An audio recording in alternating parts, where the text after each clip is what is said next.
The world is upside down in Great Britain. Brexit and the corona crisis not only lead to a shortage of truck drivers.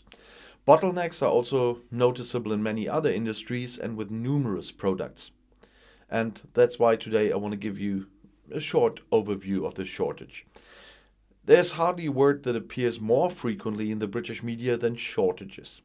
Not a week goes by without an industry complaining about a lack of applicants or missing goods.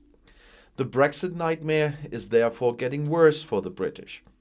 The supply chains are disrupted worldwide by the economic upswing after the corona crisis, but the UK is hit particularly hard because Brexit will add another bitter shock. Truck drivers say everything we have in the UK comes to us in the back of a truck, says, for example, Rod Mackenzie of the Road Haulage Association time and time again. That is why the shortage of an estimated 100,000 truck drivers hits the British particularly hard. Petrol stations couldn't be supplied with fuel, large supermarkets have to forego regular supplies, which is why there are always gaps on the shelves. Many EU drivers have returned to their home countries during the pandemic and cannot and don't want to simply go back to work in the UK after Brexit. In addition, more drivers retire every month than the youngsters are being trained.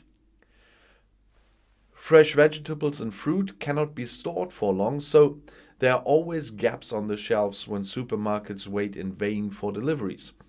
To avoid frustrated photos of customers on social media, some UK supermarkets have gotten creative. For example, the chain Tesco has put pictures of food printed on cardboard on some shelves, as The Guardian reported. Delicious photo of asparagus, commented one user on Twitter.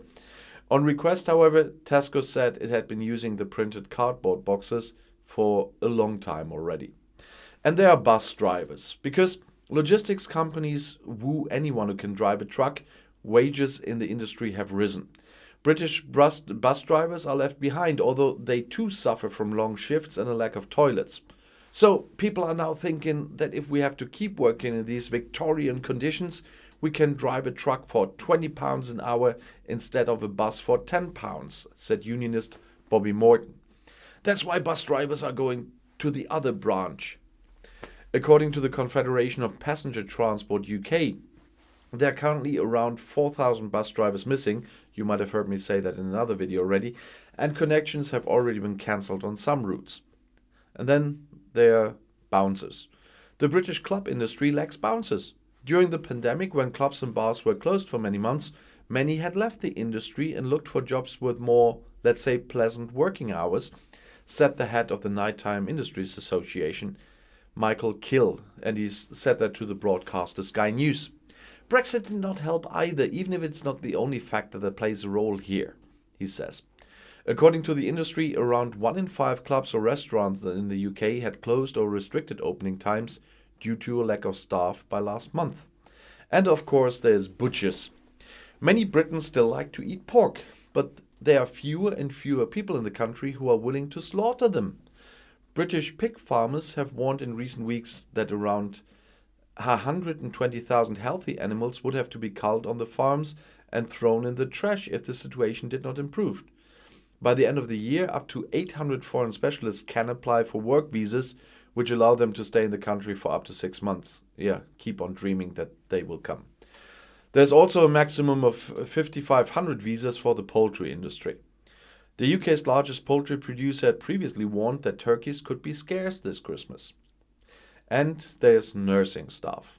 Above all, people with disabilities who need help with everyday tasks have problems finding appropriate nurses or carers after Brexit, as the Observer reported on Sunday.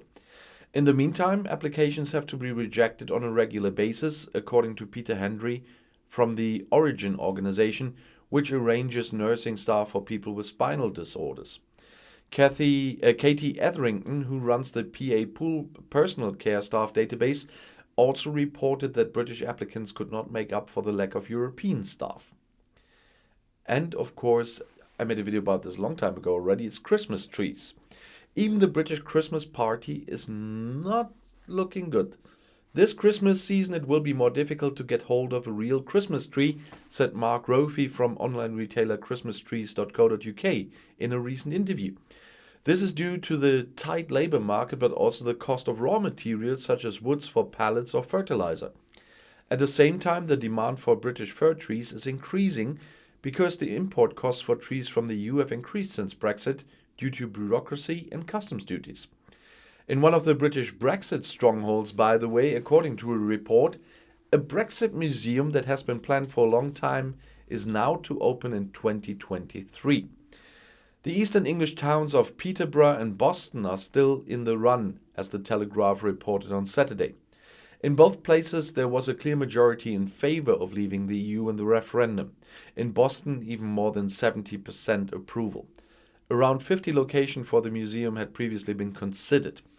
According to current plans, the house should open in the course of 2023, as I said. The exhibition is intended to tell the relationship between Great Britain and the EU and begin as early as the 1950s, long before Great Britain joined the Union. The organizers emphasize that they want to give the public a fair and balanced view of the Brexit campaign and how it came about. Yeah, fair and balanced, my ass. Talking about elections and stuff like this, thanks for all your good wishes, by the way. Tonight is the election I was talking about, where I'm running for local party chair. I'll keep you posted. I'll see you in my next video. Bis gleich.